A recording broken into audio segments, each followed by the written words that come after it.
warahmatullahi wabarakatuh.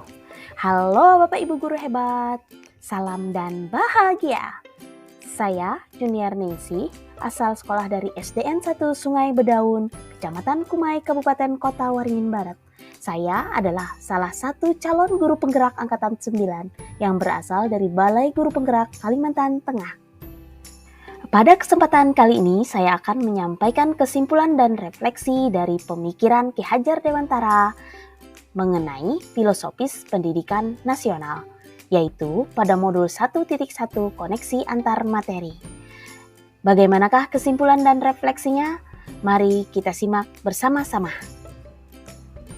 Setelah saya mengikuti program pendidikan Guru Penggerak Angkatan 9, khususnya pada modul 1.1 mengenai refleksi filosofis pendidikan nasional Ki Hajar Dewantara, ada beberapa kegiatan yang saya ikuti, di antaranya kegiatan mulai dari diri, kemudian eksplorasi konsep, ruang kolaborasi, demonstrasi kontekstual, terus elaborasi pemahaman, koneksi antar materi, dan juga aksi nyata.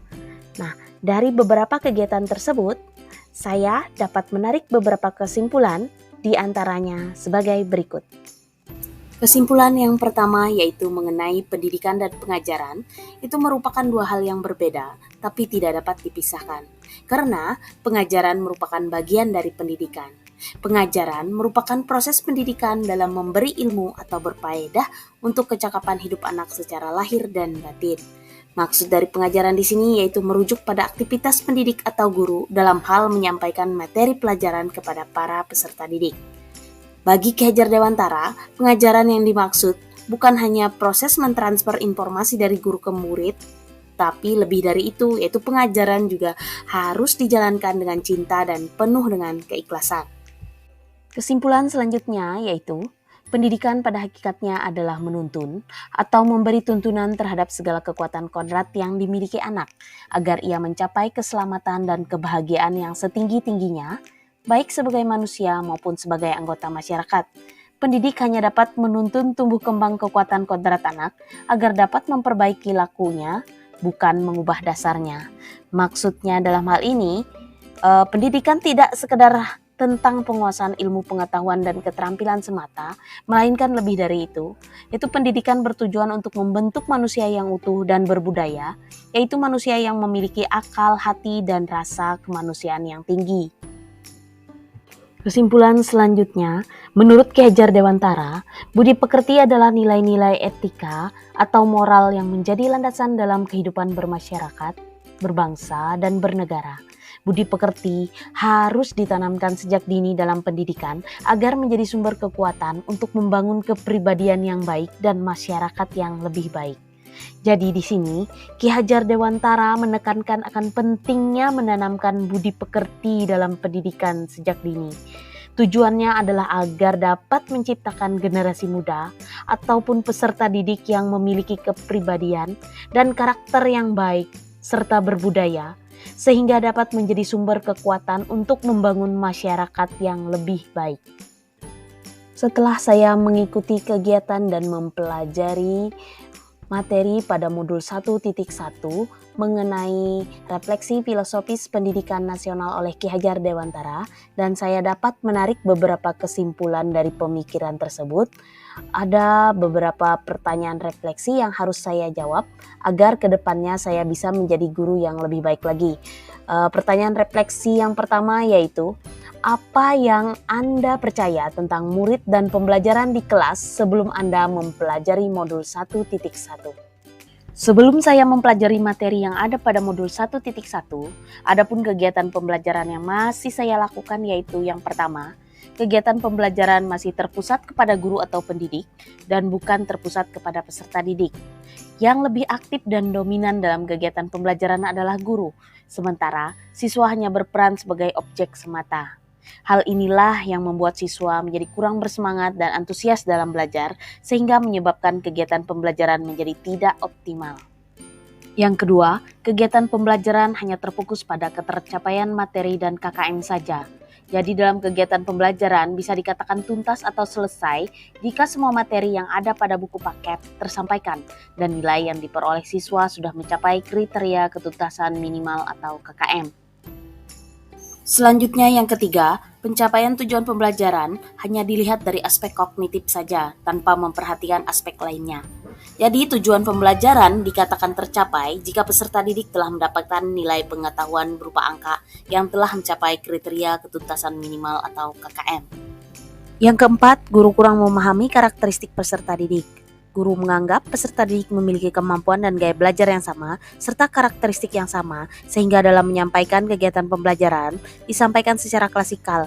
Hal ini membuat siswa yang memiliki karakteristik gaya belajar yang berbeda mengalami kesulitan dalam mengikuti kegiatan pembelajaran. Jadi, setelah saya mempelajari materi yang ada pada modul 1.1, yaitu mengenai pemikiran Ki Hajar Dewantara, selanjutnya ada pertanyaan refleksi yang harus saya jawab, yaitu apa yang berubah dari pemikiran atau perilaku Anda setelah mempelajari modul 1.1?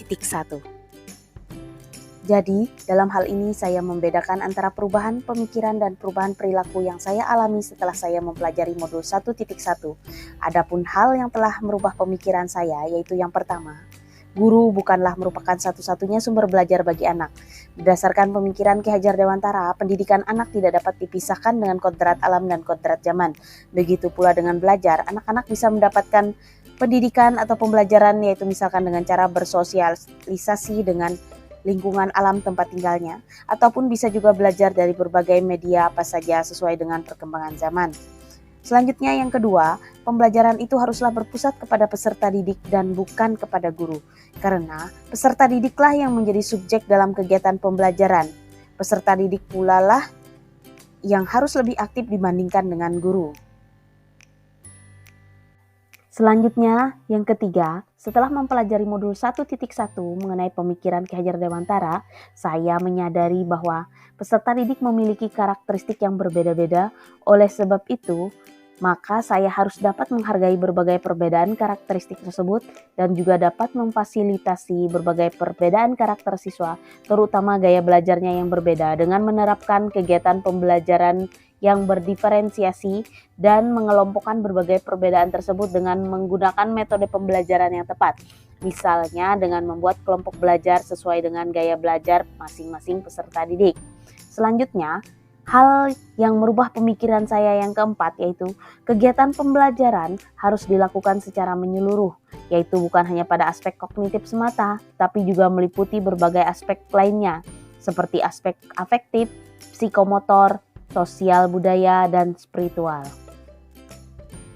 Setelah mempelajari modul 1.1, selain merubah pemikiran saya, dengan mempelajari modul tersebut juga telah merubah perilaku saya, yaitu dalam hal yang pertama, saya mulai berusaha untuk menciptakan kegiatan pembelajaran yang menarik dan menyenangkan bagi siswa. Saya ingin siswa selalu bersemangat dan antusias mengikuti kegiatan belajar mengajar. Yang kedua, saya akan menerapkan strategi dan metode mengajar yang berpusat pada peserta didik. Dalam hal ini, saya akan merancang dan melaksanakan kegiatan pembelajaran dengan menggunakan metode mengajar yang di dalamnya menjadikan peserta didik sebagai subjek belajar, sementara tugas guru hanya sebagai fasilitator. Yang ketiga, saya akan memberikan kebebasan dan kemerdekaan bagi anak dalam belajar sesuai dengan minat dan bakatnya masing-masing. Dalam hal ini, saya akan merancang dan melaksanakan kegiatan pembelajaran dengan mengelompokkan siswa berdasarkan minat dan bakatnya, serta memfasilitasi berbagai hal yang dapat menunjang tercapainya tujuan pembelajaran dari kegiatan pembelajaran yang dilakukan. Kemudian setelah terjadinya berbagai perubahan baik dari segi pemikiran ataupun perilaku saya, setelah mempelajari modul 1.1, pertanyaan refleksi selanjutnya yang harus saya jawab yaitu, apa yang dapat segera Anda terapkan lebih baik agar kelas Anda mencerminkan pemikiran Ki Hajar Dewantara? Berdasarkan pada perubahan pemikiran dan perilaku saya sebelumnya, adapun hal yang dapat segera saya terapkan di kelas saya yang mencerminkan pemikiran Ki Hajar Dewantara yaitu, yang pertama, saya akan merancang dan melaksanakan kegiatan pembelajaran yang interaktif dan menyenangkan dengan menempatkan peserta didik sebagai subjek pembelajaran. Jadi dalam hal menyusun atau merancang kegiatan pembelajaran, guru harus bisa menentukan metode mengajar seperti apa yang disenangi oleh peserta didik. Dan tentunya kegiatan tersebut harus dapat melibatkan peserta didik secara aktif dalam kegiatan pembelajaran. Yang kedua, saya akan menerapkan kegiatan pembelajaran yang berdiferensiasi, yaitu dengan mengelompokkan siswa berdasarkan gaya belajarnya yang meliputi gaya belajar audio, visual, maupun kinestetik. Dengan mengelompokkan siswa berdasarkan karakteristik gaya belajarnya, saya yakin semua siswa secara individual akan mendapatkan pembelajaran yang lebih bermakna sesuai dengan kemampuan belajarnya masing-masing. Hal selanjutnya yang dapat segera saya terapkan di kelas saya, yaitu menerapkan konsep merdeka belajar dan mengintegrasikan penanaman karakter profil pelajar Pancasila dalam setiap kegiatan pembelajaran.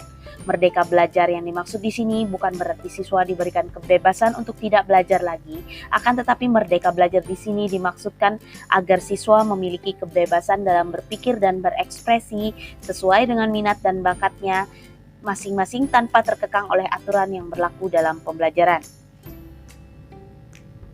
Demikian pemaparan kesimpulan dan refleksi pada modul 1.1 mengenai pemikiran Ki Hajar Dewantara. Semoga video ini bermanfaat dan bisa menginspirasi.